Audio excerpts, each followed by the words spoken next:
எல்லாருக்கும் வணக்கம். என்னுடைய ராதா ராமராவ் சேனலுக்கு உங்கள் எல்லாரையும் வெல்கம் பண்ணுறேன். இந்த வீடியோவில் பாவக்காய் புளிக்குழம்புன்னு சொல்லலாம், காரக்குழம்பு அப்படின்னு சொல்லலாம்.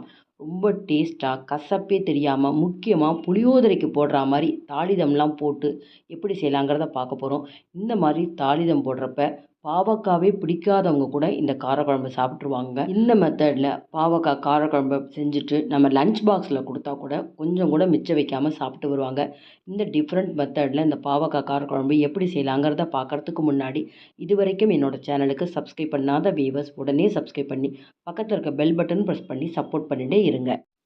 பாவக்காய் புளிக்குழம்பு செய்கிறதுக்கு 3 பாவக்காய் எடுத்திருக்கேன். புளி அளவு பார்த்திங்கன்னா பெரிய நெல்லிக்காய் சைஸுக்கு எடுத்து ஊற வச்சு கரைச்சி வச்சுருக்கேன். புளி அளவை குறைச்சிட்டு 2 தக்காளி சேர்த்துட்டோம்னா உடம்புக்கும் நல்லது.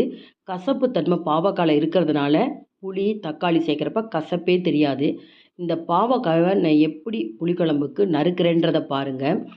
முதல்ல நம்ம 2ஆக நறுக்கிக்கிறோம். அப்புறம் திரும்பவும் அதை 4ஆக நறுக்கிறோம். உள்ளே இருக்கிற விதைகள் எடுத்துகிட்டு அதை சின்ன சின்னதாக நறுக்கிறோம். எப்படி வேணால் நறுக்கலாம். சில பேர் ரவுண்டாக நறுக்குவாங்க, சில பேர் நீல வாக்கில் நறுக்குவாங்க. இந்த மாதிரி நறுக்கிறப்ப நம்ம வதக்கிட்டு புளிக்குழம்பு செய்கிறப்ப பாவக்காய் இருக்கிறதே தெரியாது. எதுக்காக இந்த மாதிரிலாம் நம்ம நறுக்கிறோம் அப்படின்னா, நிறைய பேர் பாவக்காய் பிடிக்கலன்னு சொல்கிறாங்க, இல்லை கசப்புன்னு ஒதுக்குறாங்க பார்த்தீங்களா. இந்த மாதிரி சின்ன சின்னதாக நறுக்கி போட்டுட்டா சாதத்தோடு இந்த காரக்குழம்பு சேர்த்து சாப்பிட்றப்ப பாவக்காவை ஒதுக்க மாட்டாங்க. இப்போ பாருங்கள், 2 தக்காளி எடுத்து வச்சோம் இல்லையா, அதை மிக்சியில் நறுக்கி தண்ணி விடாமல் அரைச்சி வச்சுக்கலாம். தக்காளி சேர்த்து செஞ்சு பாருங்கள். தேங்காய் அரைக்கணுங்கிறதே அவசியம் இல்லைங்க. ஒரு நல்ல கெட்டி வாணலியில் 1 குழிக்கரண்டி சாம்பார் குழிக்கரண்டி நல்லெண்ணெய் எடுத்திருக்கேன். முதல்ல தாளிதம் நான் நிலக்கடலை சேர்க்குறேன். நிலக்கடலையும் சேர்க்குறப்ப அந்த காரக்குழம்பு நல்லா க்ரன்ச்சியாக இருக்கும். பாவக்காவோட கசப்பு தெரியாது. ஒரு புளியோதரைக்கு தாளிக்கிற மாதிரி தாளிக்கிறோம். பச்சை நிலக்கடலை அப்படிங்கிறப்ப முதல்ல நிலக்கடலையை சேர்த்துட்டு 1 நிமிஷம் கழிச்சு 1 டீஸ்பூன் கடுகு, 1 டீஸ்பூன் உளுத்தம்பருப்பு, 1 டீஸ்பூன் கடலைப்பருப்பு. தாளிதம்லாம் நல்லா தாராளமாக சேருங்க. தாளிதத்தெல்லாம் சேர்த்ததுக்கப்புறம் நிலக்கடலையோட நல்லா கரண்டியால் மிக்ஸ் பண்ணிகிட்டே இருக்கணும். சிம் ஃப்ளேமில் நிதானமாக அந்த கோல்டன் ப்ரௌன் கலர் வர வரைக்கும் நம்ம வெயிட் பண்ணணும். நல்ல ஒரு க்ரன்ச்சியாக இருக்குங்க. நிலக்கடலை சேர்த்து சாப்பிட்றப்ப வித்தியாசமான டேஸ்ட்டில் இருக்கும். முக்கியமாக கசப்பு தெரியாதுங்க. இப்போது சின்ன ஸ்பூனால் ஒரு 1/2 டீஸ்பூன் பெருங்காயத்தூள் சேர்த்துருக்கேன். ஒரு ஆறுக்கு கருவேப்பிலையும் சேர்த்துட்டு திரும்பவும் நல்லா எல்லாத்தையுமே ஃப்ரை பண்ணுவோம். ஓரளவுக்கு கலர் பாருங்கள், நிதானமாக அந்த கோல்டன் ப்ரௌன் கலர் வந்துட்டுருக்கு. அடுத்து நறுக்கி வச்ச பாவக்காவை இந்த எண்ணெயிலேயே வதக்கி எடுக்கணும். நிறைய பேர் பார்த்திங்கன்னா பாவக்காயில் அந்த கசப்பு தன்மை இருக்குது, அது தெரியக்கூடாதுங்கிறதுக்காக நறுக்கி வச்ச பாவக்காயில் உப்பு போட்டு ஊற வச்சு புழிஞ்சு எடுத்து பாவக்காவை சேர்ப்பாங்க. அந்த மாதிரிலாம் சேர்த்துட்டிங்கன்னா அந்த பாவக்காயில் இருக்கிற சத்துக்கள் அத்தனையுமே போயிடுங்க. இந்த மாதிரி நம்ம எண்ணெயில் வதக்கினாலே பாவக்காயில் இருக்க கசப்பே தெரியாது. இப்போ 1 டீஸ்பூன் கல்லுப்பு சேர்த்துக்கிறேன். போடலன்னா அதுக்கப்புறம் கொஞ்சம் சேர்த்துக்கலாம். உப்பு சேர்த்துட்டா சீக்கிரமே உங்களுக்கு அந்த பாவக்காய் நல்லா வதங்கும்.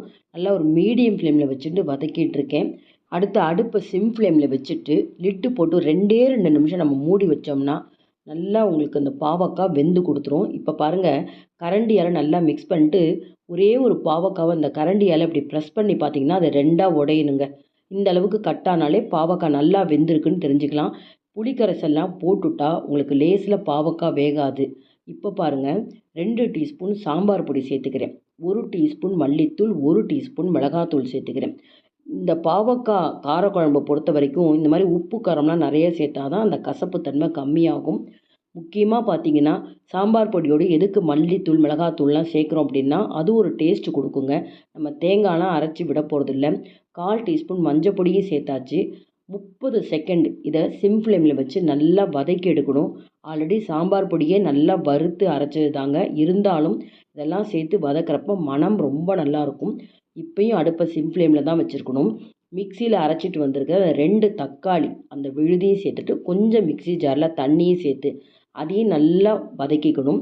சாம்பார் பொடியிலே கடலைப்பருப்பு உளுத்தம்பருப்புலாம் இருக்கிறதுனால இந்த தக்காளி விழுது போட்டோன்னே திக்காயிடும். 1 நிமிஷமாவது நம்ம மூடி வச்சுட்டு இந்த தக்காளி பச்சை வாசனை போகிற வரைக்கும் வெயிட் பண்ணணும். நம்ம போட்டிருந்த எண்ணெயெல்லாம் கொஞ்சமாக பிரிய ஆரம்பிக்கும். அதிக அளவு எண்ணெய் சேர்த்துருந்தோம்னா அப்படியே தலை மேலே நிற்கும். அந்த அளவுக்கு எண்ணெய் சேர்க்குறது அவசியம் இல்லைங்க, உடம்புக்கும் கெடுதல். பாருங்கள், வாணலி ஓரங்களில் எண்ணெயெல்லாம் பிரிய ஆரம்பிச்சிடுது. தக்காளியினுடைய பச்சை வாசனையும் போயாச்சு. இப்போ கரைச்சி வச்ச அந்த நெல்லிக்காய் அளவு புளியை நல்லா நீர்க்க கரைச்சிக்கோங்க. இதெல்லாம் சேர்த்துக்கலாம். புளி கரைசலை சேர்த்தப்புறம் நல்லா மிக்ஸ் பண்ணணும். பார்த்தா உங்களுக்கு நீர்க்க இருக்கும் இந்த காரக்குழம்பு. கொதிக்க கொதிக்க திக்காயிடும். நம்ம அரிசி மாவு கரைச்சி விட வேண்டாம், தேங்காய் அரைச்சி விட வேண்டாம். பாருங்கள், இந்த காரக்குழம்புக்கு முக்கியமாக 1 டீஸ்பூன் நாட்டு சர்க்கரை சேர்க்குறேன். இன்னும் 1 டீஸ்பூன் சேர்த்தா கூட ரொம்ப நல்லா இருக்குங்க. பொதுவாகவே காரக்குழம்புக்கு நீங்கள் வெல்லம் சேர்த்தா தான் அந்த உப்பு காரம்லாம் பேலன்ஸ்டாக இருக்கும். பாவக்காய் காரக்குழம்பு அப்படிங்கிறப்ப கொஞ்சம் வெல்லம் அதிகமாக சேர்த்துக்கோங்க. 4 நிமிஷம் லிட்டு போட்டு மூடி மீடியம் ஃப்ளேமில் கொதிக்க வச்சுருக்கேன். திரும்பவும் பாருங்கள், அந்த எண்ணெய் மேலே பிரிஞ்சு வந்திருக்கு. இப்போ கரண்டியால் மிக்ஸ் பண்ணுறப்ப பாருங்கள், இந்த கன்சிஸ்டன்சி ரொம்ப கரெக்டாக இருக்கும். இது சூடு ஆறுனதுக்கப்புறம் எவ்வளோ திக் ஆகுது அப்படிங்கிறத நான் காமிக்கிறேன். இப்போ அடுப்பை நிறுத்திட்டு கடைசியாக திரும்பவும் என்ன பண்ணணும், 2லேருந்து 3 டீஸ்பூன் வரைக்கும் நல்லெண்ணெயை மேலே விட்டுட்டு லிட்டு போட்டு அப்படியே மூடிடலாங்க. கொஞ்சம் சூடு ஆறுன அப்புறம் எடுத்து காமிக்கிறேன் பாருங்கள். இப்போ எவ்வளோ திக்காக இருக்குது பார்த்தீங்களா? இன்னுமே திக்காகும். ஓரளவுக்கு தான் சூடு குறைஞ்சிருக்கு. பாருங்கள், நம்ம ஒரு அரிசி மாவு கரைச்சி விடலை, தேங்காய் அரைச்சி விடாமலேயே அந்த தக்காளியோட பல்ப்பு பார்த்திங்கன்னா உங்களுக்கு திக்னஸ் கொடுத்தது. அது மட்டும் இல்லாமல் நம்ம சாம்பார் பொடியும் சேர்த்ததுனால தான் புளியோதரை போல் தாளிதம் கசப்பே இல்லாத பாவக்காய் காரக்குழம்பு ரெடி.